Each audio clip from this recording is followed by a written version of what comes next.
Hey, brother! Ben, the Star Wars expanded universe can feel a bit daunting. It's confusing as it is, and not aided by the fact that Disney purchased Star Wars and wiped out a ton of the expanded universe, now known as Legends, and has now started creating tons more. And by more, I don't just mean the movies, I also mean TV shows and books and comics and video games, all of which count as canon. It's a lot, and to be honest, oftentimes I feel just a little intimidated to even try and figure out where to start or where to enter it. Not that I haven't tried. Once upon a time, it was actually my goal to read all of the Star Wars books, just as sort of like a background hobby. And I thought the difficulty was going to be the time commitment, but before I even got to reading, the hard part was figuring out what that list of books even looked like. It took some doing, but eventually, and as of this recording, I figured out that there are presently 39 official original Star Wars novels with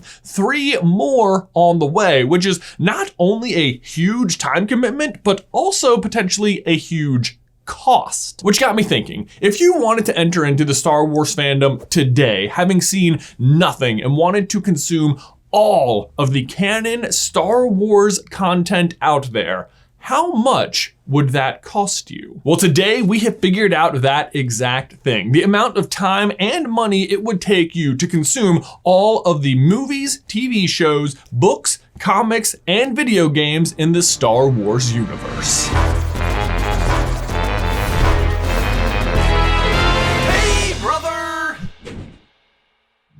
All right, before we even begin, let me just say that I am not trying to assign a dollar value to becoming a Star Wars fan. The cost of being a fan of Star Wars, or anything for that matter, is $0. I want to make this really clear. Whether you have seen and read literally everything we are about to go over, or someone just gave you a Darth Vader keychain once upon a time and now you're a fan, great news. You're a fan. Welcome to the party. Have a drink. Celebrate your fandom. With that in mind though, if you want to go all the way down the rabbit hole and consume all of the Star Wars, like I do, let's figure out how much that might cost you. $10,000, all in advance.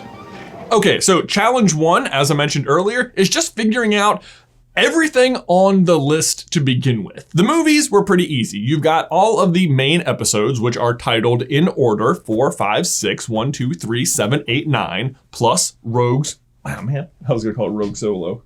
Isn't he though? Isn't he? Plus Rogue One and Solo. TV is also pretty easy. You've got Clone Wars, Resistance, Rebels, and of course, The Mandalorian. Plus there are 2 more series on the way. One about Cassian from Rogue One and one about Obi-Wan Kenobi. Hello there. Books are where it starts to get a little bit tricky though, because there's a ton of variety of what's even out there, from the original novels to the junior novels to the adaptations of the movies to the visual dictionaries. It's a lot. All we decided to include on this list though are the original novels, which are Dooku, Jedi Lost, Master and Apprentice, Queen's Shadow, Catalyst, a Rogue One novel, Dark Disciple, Ahsoka, Lords of the Sith, Tarkin, Most Wanted, Rebel Rising, Thrawn, A New Dawn, Lost Stars, Battlefront Twilight Company, Leia, Princess of Alderaan, Thrawn Alliances, Thrawn Treason, Battlefront 2 Inferno Squad, Heir to the Jedi, Alphabet Squadron, Aftermath, Aftermath Life Debt, Aftermath Empire's End, Last Shot, Bloodline, Force Collector, Phasma, Galaxy's Edge, Black Spire, Resistance Reborn, and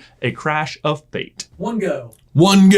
I know some of you will probably say that we should include the novel adaptations of the movies because there are some extra details in there that aren't in the movies. They're not important, but by definition, they're the same story, so we're just gonna lean on the films. The video games were actually pretty easy. While there's tons of mobile games and browser games and stuff out there, the only 2 that we felt were really important and actually have a story were Battlefront 2 and Jedi Fallen Order. Why Battlefront 2 but not Battlefront 1, you might be asking? Well, that would be because there's no campaign mode in Battlefront 1, it's just multiplayer, so there's no story, so we don't really need to include it. And that just leaves us with the comics, and I gotta tell you, there are a lot of comics. By my count, and I apologize in advance if I miss any of these, but with the ongoing series, the mini-series, the one-shots, and the anthology series, there are 31 different stories to keep track of. And they are Darth Maul, Obi-Wan and Anakin, Age of the Republic, Mace Windu, Age of the Republic Anthology, Kanan, Darth Vader, Dark Lord of the Sith, Thrawn, Lando, Double or Nothing, Han Solo, Imperial Cadet, Vader, Dark Visions, Target Vader, Jedi Fallen Order, Dark Temple, the main ongoing series, Darth Vader, Dr. Aphra, Princess Leia, Lando, Chewbacca, Han Solo, Age of Rebellion, the anthology series, TIE Fighter, Poe Dameron, Shattered Empire, Galaxy's Edge, The Rise of Kylo Ren, Captain Phasma, Age of Resistance, anthology, Last Jedi, DJ Most Wanted, Last Jedi, Storms of Crate, Allegiance, Droids Unplugged, and Darth Maul, Sons of Dathomir. Once again, with the comics, we are not including any of the graphic novel adaptations of the movies, and we also opted not to include Star Wars Adventures because it's not made by Marvel. And feel free to disagree with that, but this is our list, and also it will save you money. All right, that is the full list of stuff. Now, for determining the prices, we have gone through and determined the individual price of every movie, book, and comic using iTunes, iBooks, and Marvel.com. We used Amazon to figure out the video games, and for the TV shows, we went ahead and packaged it together as whole seasons because that's just the most common way people buy stuff. You could buy each individual episode, but and yes, I know there are ways you can bundle the movies and the TV shows, and you can get paperback trades for the comics, and really, you can just bargain hunt anything you want, and we will cover some of that towards the end of this, but for now, let's just dive on in. For the movies, I was actually kind of surprised. Most movies on iTunes cost $20, but you can buy each individual Star Wars movie for just $14.99 for a grand total of $164.89. Although bear in mind that does include The Rise of Skywalker, which is of course not out yet, so if you wanted to knock off $15, you probably could. Until it comes out. Although if you want to see it in theaters, 15 probably isn't even that far off. I mean, movie prices, right? The books range all over the place in prices, but the grand total to purchase all 39 books individually on iBooks is $293.87. Nope, got it wrong. $289.7, man, I was just making up numbers. $289.70. Although again, you should bear in mind that there are 3 more in production that just haven't come out yet, and these are all ebooks, not hard copies, so prices may vary depending on what you want. The video games wouldn't be that bad since there are only 2 to purchase. Battlefront 2 is currently $39.99 and Fallen Order is $54.92 for a combined total of $98.82. However, we are also going to include the cost of the console in which you have to play them on because you would definitely need to get that also. Both games can be played on either Xbox One, PlayStation 4, or PC. Since PCs vary wildly in cost, we decided to go for the sake of this list with the Xbox One All Digital Edition console, which means you can't use discs on it, you have to download everything, but it's only $172.90 as of the making of this video. Next up is the television shows, and they are just a little bit tricky. For Clone Wars, you can buy all 6 seasons individually for a total of $180, and there is no option to buy the entire series at once as part of a bundle. Rebels, on the other hand, chunks it up in weird ways where sometimes you're only purchasing half a season, but then sometimes they're upcharging for the full season, but then you can buy the entire series all at once for a bundle price of just $90. But since we want that big number here, we're going to list Rebels for $120 because that's the total of buying each season or half season individually. Resistance Season 2 is still in the process of coming out right now, but you can buy the first full season for $40 and season 2 for $20 for a total of $60. And then there's The Mandalorian, which kind of throws a wrench in everything because you can only watch The Mandalorian by having a subscription to Disney Plus, which would then also give you access to pretty much all of the other movies and TV shows. But for the purpose of this list, we are saying you want to own everything. So even though you would have access to it, we are not subtracting any of those numbers from our total. Instead, we are tacking on another $7 for your Disney Plus subscription, bringing the total for television to $336. And that just leaves us with the comics. And while there are a bazillion of them, the good news is they all cost the same thing, $3.99 for a grand total of $399 bazillion. Except, good news, there's not actually a billion. By my count right now, and I'm sure it will soon be wrong, there are presently 336 individual issues of comics you would need to buy, for an actual total of $1,340.64, which means our grand total for everything is $2,399 Woo! Congratulations, that's it! Now you own all the Star Wars! Yeah, I agree, it is kind of a big number, but the good news is there is absolutely no way it will actually cost you that much to consume all of the Star Wars. That's just the really big number in the weird case where you want to physically own every single little thing. But if you just want to consume it all, the numbers are much friendlier. The movies will drop all the way down from $165 to just $16 because you can watch all of the movies except Solo on Disney+. Disney Plus is $7 plus a $9 a month subscription to Netflix where you can watch Solo brings us to $16. Or you can just wait for Solo to migrate over to Disney Plus, which it totally is going to do. Books drop from $290 to a whopping $0 because great news, libraries exist. The caveat, of course, being that with 39 separate books to check out, I would kind of be surprised if any individual library had them all. And even if they do, it's definitely still going to take some time and effort to just get all of them and consume them and return them, and you know how libraries work. My personal suggestion would be to use either Libby or Hoopla, which are library apps that you can use for free by just registering your local library card. You won't get immediate access to everything. You'll probably still have to get on some waiting lists, but at least you won't have to keep going in person. For the video games, there's really not much we can do unless, great news, you already own one of the consoles. Yay!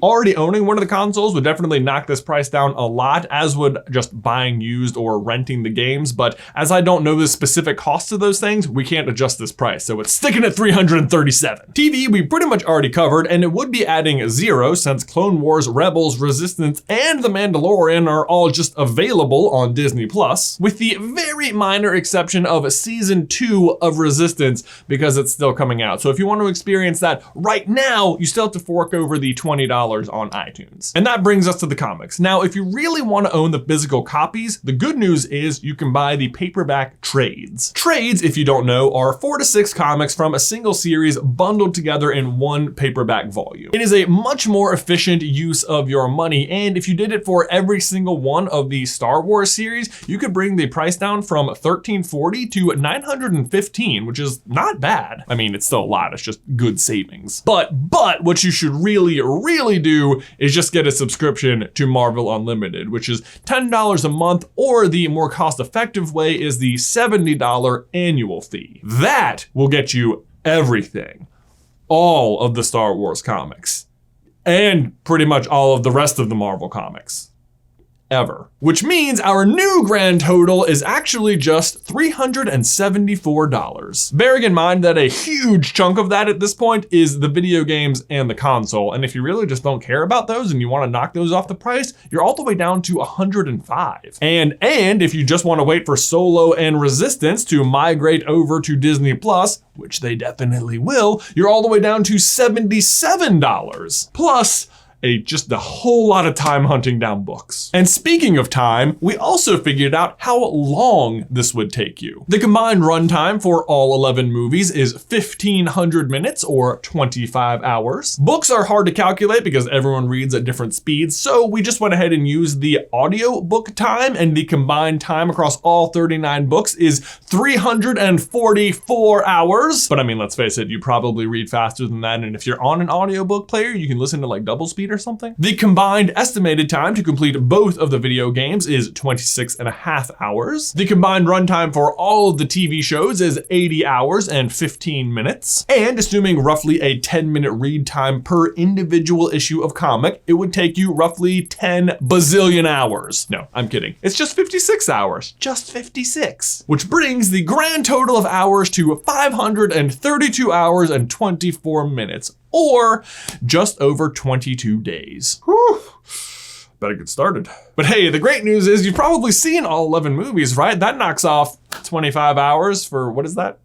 4.6%, right? Yeah, you still have a long way to go. Guys, apologies in advance if I left anything out. There is so much out there. But please, if you have any other tips or tricks to consume various types of media in any cheaper sort of way, leave all of your tips in the towel section down below and we will all benefit. And if you too would like to take on the 100% Star Wars challenge, we're going to leave a link in the description down to the full list of everything we went over in the video today, which you can feel free to use as your own personal personal checklist. But Ben, other than that, my question for you and everyone else is, if you have consumed any peripheral Star Wars media, which of it was your favorite? Let me know in the towel section down below. Guys, if you haven't heard, Ben and I have officially launched our brand new podcast, Popcorn Culture. We talk about all sorts of fun different things, including Star Wars and all the peripheral things in the universe. We'll have new episodes every Friday, available wherever podcasts are told. Guys, thanks so much as always for watching today's video. Please remember to leave a like if you haven't already, and subscribe so you don't miss any future Star Wars action from us. If you want to see whether or not you should open those Star Wars toys, you can check out this video right here. Or if you want to see our Disney price guessing game, you can check out this video right here. But until next time, Ben, I'll see you in another life, brother.